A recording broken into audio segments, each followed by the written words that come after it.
You are no longer one of us. That's what my dad said into a microphone at my graduation dinner. Not in a whisper, not in private, but in front of over 100 people, including extended family, colleagues, and university faculty. His voice echoed across the rooftop like a verdict. I didn't cry. I didn't even flinch. Instead, I reached into my blazer pocket, pulled out a manila folder, and placed it on the table between us. Inside? Proof of a series of funding round worth $12 million, signed by 5 investors, and one name at the top, mine. That moment wasn't the end, it was the reveal. But to understand how I got there, to understand why a daughter would be disowned for choosing her own path, you need to know what came before. The expectations I shattered. The company I built in secret. And the silence I turned into strategy.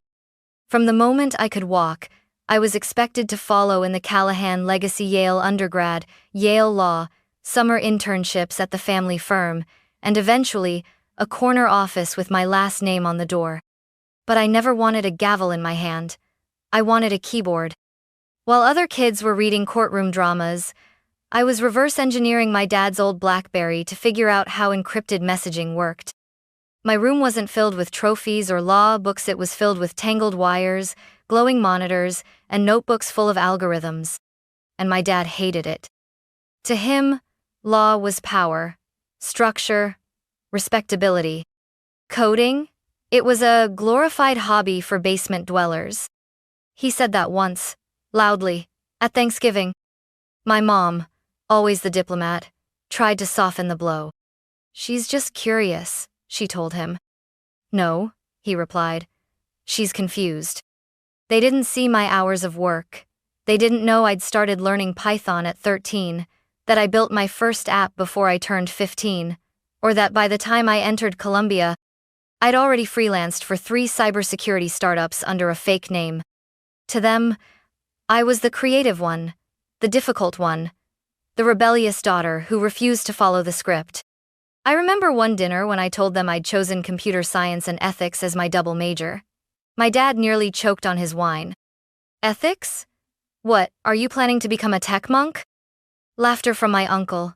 Silence from my mother. I should have been used to it. But the truth is, it still hurt. The more I succeeded on my own terms, the more it felt like I was betraying their blueprint. The more I carved out a path for myself, the more they tried to convince me I was lost. So I stopped trying to explain. I stopped inviting them to demo days. I stopped emailing them updates. Instead, I focused inward. I built quietly, carefully, and consistently. While they boasted about my cousin's internships at Goldman Sachs, I was at hackathons and startup weekends, pitching to rooms full of skeptical VCs under a pseudonym. I learned how to be underestimated. And I learned how to weaponize it. They didn't see me coming. And that was exactly the point. It started with a coffee shop napkin and a conversation at 2 a.m. My roommate, Leah, was a design major with a passion for digital privacy. One night, she burst into our apartment, ranting about how her aunt's medical data had been sold to advertisers without her knowledge. I listened, then pulled out my laptop. Within an hour, we had a mock-up for what would become the first prototype of Sentinel Gate. We didn't have money, or experience, or anyone backing us, but we had anger and code. While my classmates crammed for midterms, I spent nights writing back-end systems and simulating data breach scenarios. Leah worked on UI flows and branding. We roped in a business major named Eli who was tired of pitching dating apps and finally wanted to build something with purpose. But we agreed on one thing. No one could know who I really was. I didn't want the Callahan name following me into this. I didn't want investors assuming my daddy was bankrolling it or handing me connections. I wanted every meeting, every handshake, every yes or no to come because of the work. So I scrubbed my LinkedIn, created a founder profile using just my first and middle names A. Marianne declined every invitation to startup pitch nights that might be attended by family friends. It became a secret life. By day, I was the quiet overachiever in the front row of my ethics lectures. By night, I was running simulations on a privacy firewall that could detect data leaks before they escalated. I even got a part-time job in the university's cybersecurity lab, paid just enough to cover groceries and server hosting. Leah called our tiny apartment the war bunker. We coded through finals, food poisoning, fire alarms, and one especially painful all-nighter where the entire platform crashed after a bad update, but we kept going. Then, one afternoon, everything shifted. I got an email from a woman named Natalie, Leah, partner at a small but respected angel fund in Brooklyn. She had seen an early beta we submitted to a campus innovation forum. She wanted to talk. The meeting was scheduled for the following week. I remember staring at my calendar, feeling like I was standing on the edge of two worlds. In one world, I was still Ava Callahan, daughter of Jonathan Callahan, future lawyer in their eyes. In the other, I was A. Marie, a stealth founder about to walk into her first real pitch. I told my family I was volunteering at a conference. The truth? I was walking into a room that could change everything. That night, Leah looked at me over our cluttered kitchen table. "You're going to have to tell them eventually, you know." I nodded, but not yet. Not until I had something undeniable in my hands. Not until I could put it on the table like a loaded card and say, "This is who I am." By the second semester of junior year, the pressure from home had turned into something heavier than guilt. It was surveillance. My dad began calling more often, not out of care but out of suspicion. "Still wasting your time with that computer nonsense? Have you applied to the prep program for Yale Law yet? You're not throwing away your last name, are you?" At first, I'd answer politely, then briefly. Then I stopped answering altogether. That's when the financial games began. It started with delays in tuition payments. The housing stipend slipped through the cracks. Then my meal plan inexplicably stopped working one Friday evening before finals. I spent that weekend living on stale saltines and leftover peanut butter. When I called my mom, hoping she'd step in, she just sighed and said, "Your father wants to see some commitment to the family path first." I remember standing in the rain outside the university registrar's office, heart pounding, fingers numb. I had no money left in my account, no backup. That's when I made the decision. I was done depending on them. I picked up 2 freelance contracts, small security audits for local businesses, and began pulling 20-hour weekends. Between classes, Sentinel Gates development, and consulting gigs, I barely slept. My grades dipped slightly, but the platform, it grew. By spring, we had our first real milestone, a working prototype and a beta test with 25 users. The system flagged 2 unauthorized data transfers in the first week. Natalie, the angel investor, was impressed. She introduced us to a compliance officer from a fintech startup who said, "If you can integrate this, we'll pay for it." I nearly cried after that call. Not out of relief, out of fury. How could something so real still feel invisible to the people who were supposed to know me best? My dad sent a condescending email around the same time, attached with a brochure for a legacy law fellowship. "There's still time to course correct," he wrote. "We can fix this." I didn't reply. The more I moved forward, the more he pulled back, not just financially, but emotionally. The man who used to brag about me being his brightest now barely mentioned my name at gatherings. Friends of the family told me he referred to me as the artsy one, or worse, the one we don't talk about. That stung, but it also steeled me. There's something about being underestimated for so long that transforms pain into propulsion. I wasn't going to ask for a seat at their table anymore. I was building my own. And unlike theirs, mine would have room for people who didn't need to wear the right suit or say the right thing to belong. The offer came in a plain PDF, 5 pages, clean margins, no fanfare. Natalie's fund was offering $250,000 in seed capital for 12% equity in Sentinel Gate. It wasn't life-changing money, not yet, but it was oxygen. It meant we could finally hire a back-end engineer, pay for penetration testing, and, most importantly, stop coding out of my dorm closet. But with the offer came a question I had been dreading. "We'll need to list you as the legal CEO, Ava," Natalie said on our follow-up call. No more initials, no more aliases. If you want to raise, people need to know who you are. I froze. Coming out as a founder wasn't just about press releases and profiles. It meant inviting my father's world to collide with mine. It meant finally being seen for better or worse. That night, I sat alone on the roof of our building, the city buzzing below like a giant electric circuit. Leah joined me with 2 beers, and no judgment. I'm scared, I admitted, not of failing of them knowing I haven't. She nodded slowly. Because then they can't pretend you're weak anymore. Exactly. My parents could dismiss me as naive, lost, even difficult but successful. That would unravel their narrative. I wasn't the daughter who failed to meet their expectations. I was the one who rejected them and built something better. I signed the documents the next morning. When I emailed Natalie the final paperwork, I included a simple line. You can list me as Ava Callahan. 3 hours later, she replied with a 1-word message. Finally.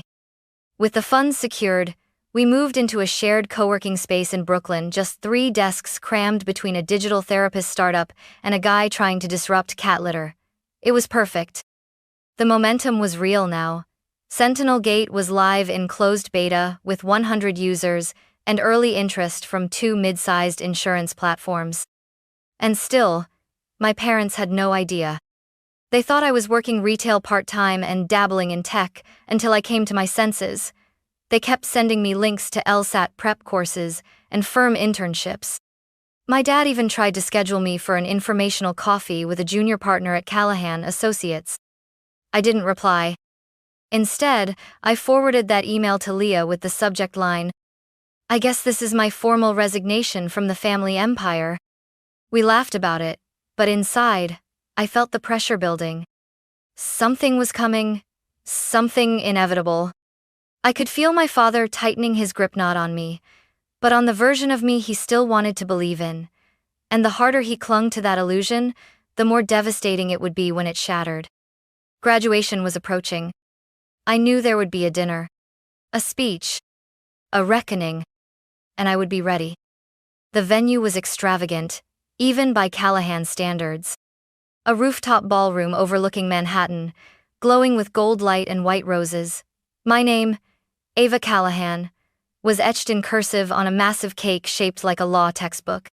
Everyone assumed I was headed to Yale. I hadn't corrected them. My mother wore pearls and performed elegance. My father looked like he'd just won an election-tight smile, firm handshake, fake warmth on command.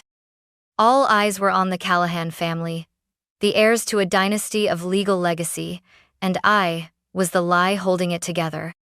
I stood quietly, sipping soda water, my manila folder tucked neatly in my clutch. I didn't plan on causing a scene. I was going to eat the overpriced scallops, smile politely, and go home. But of course, he had to make it theatrical. Near the end of the dinner, my father stood, clinked his champagne glass, and signaled for attention. I felt Leah stiffen beside me. Natalie, who had been invited last minute as my mentor, lowered her wine glass, sensing the shift. Ladies and gentlemen, my father began, his voice warm, practiced. Tonight, we celebrate a milestone, and also face a difficult truth. That caught everyone's attention. Our daughter Ava has made choices that diverge greatly from the family's values, he continued. And after many conversations, most of them painful, we've decided she will no longer be associated with the Callahan family legacy. Effective today, Ava is on her own. Gasps. A murmur of disbelief swept the room. My mother lowered her gaze, like she hadn't known. She had. She just hadn't expected he'd announce it out loud. For a second, I felt the old panic creep in. That childhood reflex to shrink, to apologize, to fix everything. But then I breathed in, and remembered who I was. I set my glass down, stood slowly, and reached for my clutch. Without a word, I pulled out the manila folder, and walked across the room to the head table. Everyone was watching. I placed the folder gently in front of my father's champagne glass, and leaned in close enough for only him to hear. You're right. I'm not part of your legacy, I whispered. I'm building mine.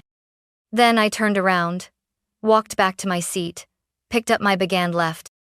The air outside was cold and honest. I walked toward the elevator without looking back. Behind me, I heard someone call my name. Leah caught up with me, her heels clicking fast across the marble. "You okay?" she asked, breathless. I nodded. "What's in the folder?" she asked, half smiling. "The term sheet," I replied. "Series A, 12 million, with my name on top." We stepped into the elevator. "And the pitch deck?" she added. "Printed, annotated, bound in leather," I said. "Let him hand it to his investor friends." She laughed, but her eyes were glassy. We descended in silence, the kind of silence that follows something seismic. That night, as I lay in bed, my phone buzzed. A message from Natalie. "You didn't just take the high road. You paved your own." And then another ping, this one, a forwarded email. Subject line: Forbes Tech Request for Interview, Ava Callahan, founder of Sentinel Gate. The next morning, my phone had 47 notifications before I even got out of bed. Mentions, tags, DMs. A blurry photo of the moment I slid the folder across the table had made it onto a private Columbia alumni group, then exploded onto LinkedIn. Callahan heiress ousted at graduation dinner reveals 12M's startup instead. The post had over 15,000 likes by noon. Half the internet thought I was a hero. The other half thought I was a spoiled brat staging rebellion for attention. I ignored both. I knew what that moment was, and it wasn't about an audience. It was a line drawn in bloodless silence. Around noon, my dad called. I let it ring. Then he texted, "What the hell did you give me? The press is calling me nonstop. Take it down." I didn't respond. That evening, Natalie called. "They're circling, Ava. TechCrunch wants a quote. Forbes is asking for a feature. What do you want to do?" I didn't even hesitate. "We go forward." Because here's the truth. He tried to erase me from his legacy. But I had never needed his. That weekend I stayed inside. I didn't go to the co-working space. I didn't check social. I didn't even talk to Leah, who left me space like only real friends know how. Because as much as I had won something publicly, I had lost something privately. Something I hadn't even realized I still wanted. I cried once into a towel, in the shower.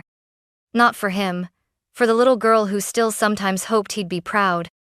By Monday, I was back at my desk. Sentinel Gate's landing page traffic had surged 3,000%. We had over 700 new beta signups and 4 emails from potential enterprise partners. Natalie connected us with a PR consultant who coached me through what to say and, more importantly, what not to say. I kept the story simple. I'm Ava Callahan. I co-founded Sentinel Gate to protect people's personal data. The rest? That's just noise. Behind the scenes, it wasn't quiet at all. My dad's firm had released a public statement about family matters being private. But leaks trickled out about his public disowning, the dinner drama, and the fact that several private investors had pulled out of deals associated with the Callahan name due to concerns over reputation management. He was bleeding, quietly, but steadily. Then, an email came from my mother. Subject: You should be careful. Body: You've embarrassed your father, Ava. He's angry. You don't know what he's capable of when cornered. I stared at it for 5 full minutes. There was no love in those lines. Only fear. I didn't reply. Then came the breaking point. Late one evening, just as I was finishing a pitch deck update, someone rang the buzzer at our apartment. It was my father. I didn't open the door. He stood outside for over 10 minutes, pacing, then left a letter taped to the glass. It wasn't an apology. It was a warning. You've made this personal. If your company damages my reputation, I will respond accordingly. No, dear Ava. No, love, Dad. Just a threat, written in fountain pen. I slid the paper into a drawer and locked it. The next day, I met Natalie at a cafe in Soho. You okay? She asked. He's unraveling, I said. She nodded slowly. Then you've already won. But it didn't feel like winning. It felt like shedding something that had once been a part of me. That night, Leah and I toasted quietly with sparkling water and tacos. I was officially on Forbes' under 25 to watch list. Sentinel Gate was in talks with a regional healthcare provider for a pilot. And yet, when I looked at my reflection, I still saw that girl who used to sit at the family dinner table, praying for a father's approval that never came. But she was disappearing. Slowly, but surely. 3 weeks after the dinner, Sentinel Gate officially signed its first enterprise partnership. A mid-size healthcare provider in Oregon rolled out our software across all internal systems. It wasn't glamorous, and it definitely wasn't a unicorn story, but it was real revenue. And more importantly, it meant we were protecting actual people. I stared at the signed contract for a long time. It didn't just represent a business win. It was proof that we had built something valuable, that I had made the right call walking away, and that I didn't need the Callahan name anymore. The Forbes article dropped the next morning. The founder who quietly built a fortress, how Ava Callahan turned silence into cybersecurity. The article didn't talk about my family much, just a single passing line. Callahan, the daughter of a prominent legal family, declined to comment on her public disowning at graduation. But that one sentence was enough. My inbox exploded. Former classmates, old professors, even an ex-boyfriend I hadn't spoken to since sophomore year all reaching out, either to congratulate me or confess they always knew I'd do something big. I ignored most of them. But one message stopped me cold. It was from my mother. Subject: I read the article. Body: you looked beautiful in the photo.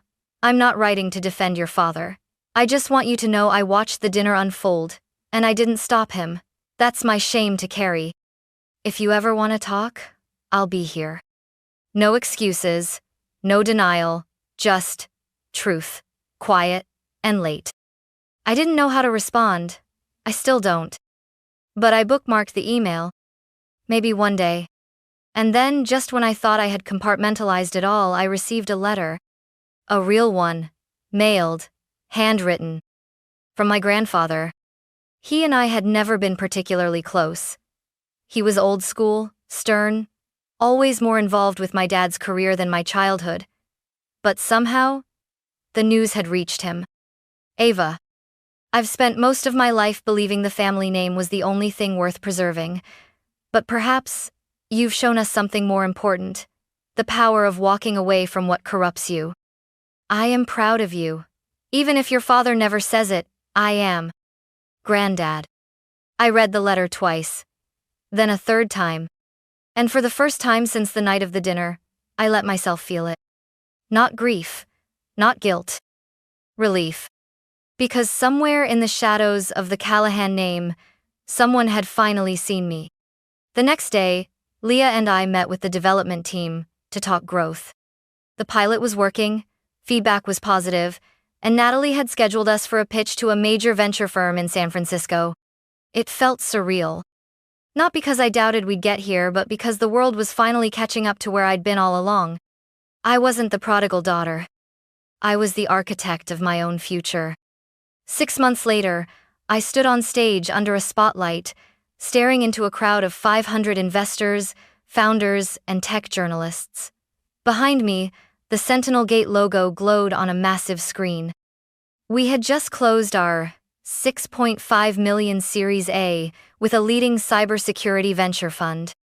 And Ava Callahan, the girl once erased from her family legacy, was now speaking as CEO of one of the most talked-about data ethics startups on the East Coast. The applause felt surreal. But not because it validated me. Because it didn't come from family. It came from something I built with my own hands, with people who chose me not out of duty, but belief. After my keynote, I stepped off stage and headed toward the private reception area, and that's when I saw him. My father. He was standing near the back of the room in a gray tailored suit, alone, no name tag, no press around him, just a man with his hands clasped too tightly behind his back. For a moment, I froze. He had no reason to be there, no business connection, no stake in the company. But, clearly, someone had forwarded the event link. And he had come. I didn't approach him. I didn't need to.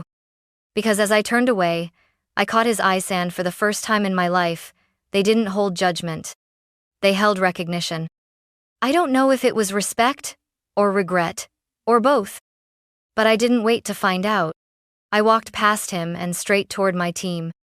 That evening, we celebrated with takeout sushi and champagne in the Sentinel Gate office, just 6 of us around a folding table with mismatched chairs and a whiteboard full of bugs. Leah raised her glass. To the legacy we choose, not the one we're handed. We clinked glasses. I smiled. There were no gold-framed family portraits on the wall, no mahogany desks, just cables, code, and purpose. And that was more than enough. The next day, I visited my grandfather. He was thinner, a little slower, but sharp as ever. He handed me a folded newspaper with my Forbes profile on the front. "You've rewritten the family name," he said. "But you haven't abandoned it. You've elevated it." I didn't know what to say, so I just sat with him. In silence. In peace. Later that night, I stood alone on the office balcony, the city stretching endlessly below me. I thought of that night on the rooftop ballroom, the manila folder, the eyes on me, the quiet walk into the elevator. That version of me had been terrified, but she had walked out anyway. And now? Now she was here. Unapologetically. Legacy isn't something you inherit. It's something you decide to carry or let go. And sometimes, the most powerful thing a daughter can do is walk away from the name that tried to define her and build a new one, letter by letter, code by code, choice by choice.